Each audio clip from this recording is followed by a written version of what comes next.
عليكم حبايبنا، عاملين ايه؟ يا رب ان شاء الله تكونوا بخير وفي احسن حال. جايب لك النهارده عربيه توسان موديل 2019. الميزه الحلوه اللي في العربيه دي ان هي لون قلبك، اللون الابيض الجميل. العربيه دي ما شاء الله ما فيهاش خربوش واحد ولا جرام واحد جوه.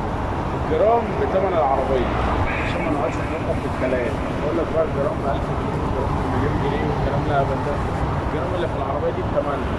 مفيش بعد كده. العربيه اللي معانا دي فولي لودد، اعلى فئه خالص، كل الكماليات اللي انت تحتاجها في العربيه ما شاء الله. فيها مواصفات جميله جدا وهنشوفها دلوقتي مع بعض. شايفين طبعا العربيه من الواجهه الاماميه فيها ليدات اماميه، وفيها هنا كمان عدسات، وكمان عندك الاشاره زي ما احنا شايفين كده، وعندك هنا الفوج لايت ما شاء الله، وفي كمان ليد برضو موجود حوالين الفوج لايت جاي بديزاين جميل جدا. بالنسبه طبعا للكسان والشكل الخارجي مفيهوش تفاصيل كتير او حاجه اضافيه مثلا حابب ان احنا نقولها، عشان الشكل ده معروف وناس كتير حابه الشكل ده ما شاء الله عن الاكس 4 كمان اللي نزلت او الفيس ليفت اللي موجود حاليا. ولكن الشكل ده ما زال حتى الان برضه محقق نسبه مبيعات كبيره جدا ومقبول ومرغوب. كمان العربيه دي الميزه اللي فيها ان هي ما فيهاش جرام واحد جوه، وهي دول قلبه ما شاء الله. فدي من الحاجه ممتازه جدا الموجوده في العربيه. العربيه كمان فيها رخصه سنه بدون توكيلات خالص، ممكن توكيل واحد بتاع المعرض. كمان العربيه نور ضربيه زي ما انتم شايفين، دي طبعا حاجه كويسه. هناخد الرخصه والكلام ده. الكاوتش بتاعها كمان هنشوف حاله الكاوتش جديد ان شاء الله، بس خلينا نشوف الاول حاله الموتور بتاع العربيه وكمان الكابوت بتاع العربيه. ولكن خليني اقول لك ان العربيه لو انت عايز تشوفها على ارض الواقع، العربيه موجوده في معرض كوريا. المعرض ده موجود على اتش من الفوق ووشنا بعد دخلة الحميات مباشرة، أو قبل دخلة الحميات مباشرة وأنت جاي من شمال الكوم. وكمان ما تنساش لا مع حضرتك لينا بلايك جميل من الناس الحلوة، واشترك في القناة لو أنت بتشترك معانا عشان شرف كبير جدا ليا إن يبقى حضرتك معانا في القناة. على يلا هنشوف الكابوت بتاع العربية في حالة الموتور بتاعها. يلا خلينا نشوف دلوقتي الكابوت بتاع العربية. ما شاء الله زي ما احنا شايفين المسامير هنا بتاعت الكابوت ما فيهاش أي آثار لاستخدام هنا أو أي حاجة. كمان هنا حالة الكابوت بالنسبه لي الاستخدام بتاعته بالنسبه للحاله بتاعته ما فيهاش اي تنفيذ او تريح او اي خطوات او الكلام ده. الموتور بتاع العربيه كمان هنا بالنسبه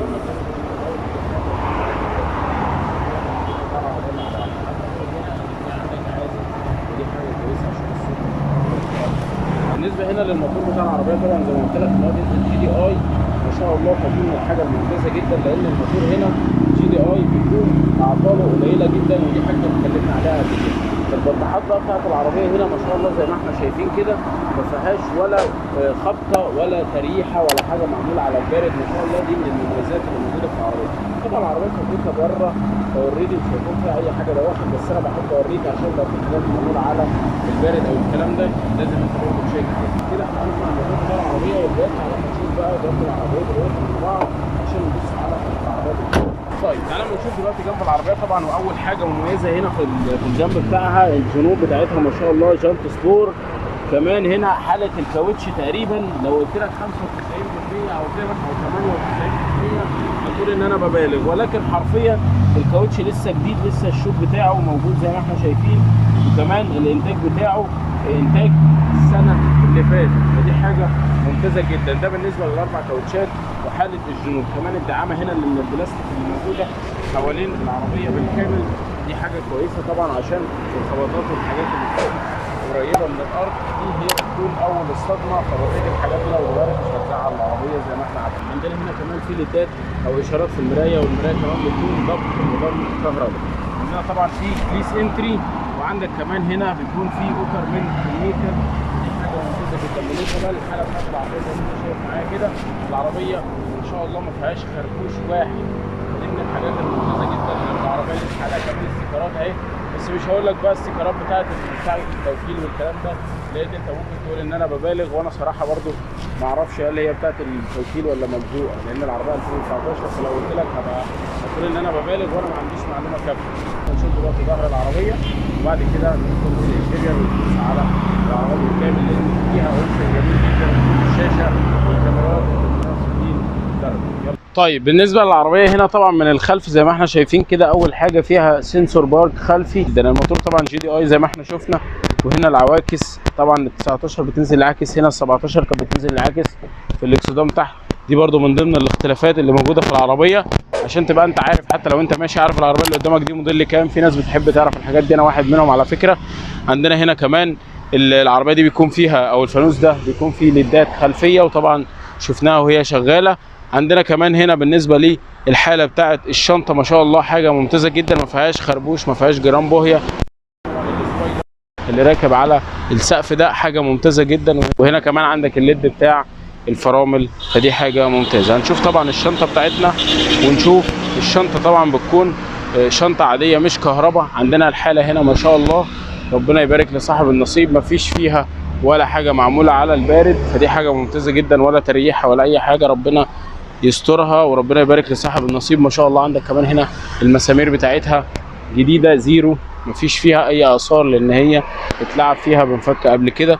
عندنا طبعا هنا بالنسبه للسبيس العربيه بينزل نفس الجنوط اللي موجوده عندنا، فدي حاجه ممتازه. والسبير كمان شكله جديد خالص، فدي حاجه كويسه جدا. كده نكون شفنا العربيه من الخلف برضو واتفرجنا على كل جزء وشرحت لك كل حاجه. تعال اما نشوف بقى المسطحات بتاعه العربيه، لان العربيه دي بيكون فيها سقف بانوراما، وبعد كده نشوف الانتيريور بتاع العربيه. يلا بينا. طيب هنا بالنسبه بقى للسقف بتاع العربيه زي ما احنا شايفين بيكون سقف بانوراما بالكامل. عندنا طبعا هنا كمان المسطح بتاع الكبوت ما شاء الله ما فيهوش خربوش ولا جرام واحد بوهيه، وادي الحاله بتاعته كمان زي ما احنا شايفين كده. تعال نشوف بقى الانتيريور ونفتح اول حاجه الصالون الخلفي بسم الله.